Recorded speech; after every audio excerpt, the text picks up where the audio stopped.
The United Nations predicts that the global population will increase by 2.4 billion by 2050 and has set sustainable development goals to ensure that these people can live prosperous lives without damaging the planet. It states, "The climate debate often focuses on energy and industrial activity as the key sectors contributing to greenhouse gas emissions. By 2050, China will have 1.3 billion inhabitants. The transport sector, which is responsible for 1/4 of emissions worldwide, with its emissions increasing at a faster rate than any other sector, must be included in any effective policy response to climate change."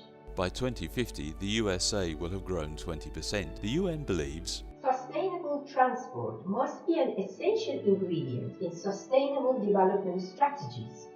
Transport infrastructure lasts for decades, which means that the decisions that governments make today will have long-lasting impact on urban development and poor, as well as climate.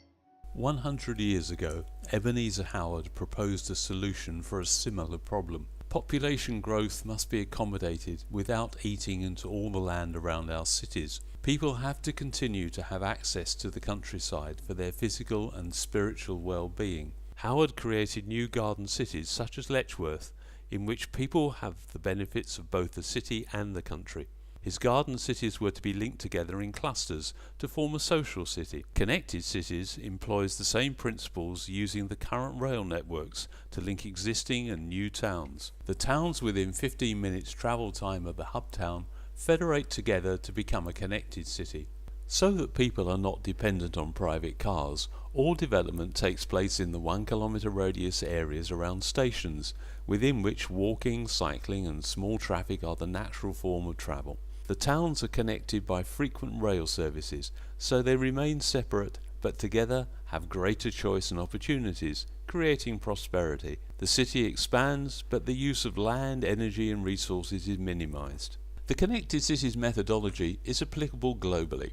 The UN predicts that as early as 2022, India will be the world's most populous country, overtaking China. Growth can be shifted from the already overstretched megacities such as Mumbai and Chennai by encouraging development closer to the large rural population. In metro cities such as Tirunelveli in southern Tamil Nadu, which is on the junction of 4 rail lines.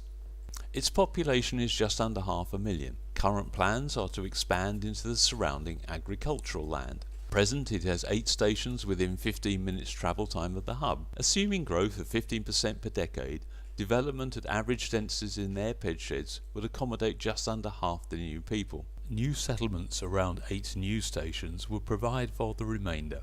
At medium densities, growth of 20% per decade could be housed, all using the minimum of resources and maximising energy efficiency.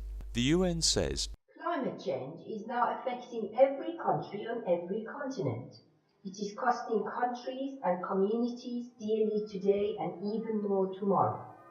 People are experiencing changing weather patterns, rising sea level, and more extreme weather events. Climate change is a global challenge that does not respect national borders." But the UN concludes, "Affordable, scalable solutions are available to enable countries to leapfrog to cleaner, more resilient economies." Connected Cities is a springboard for that leap.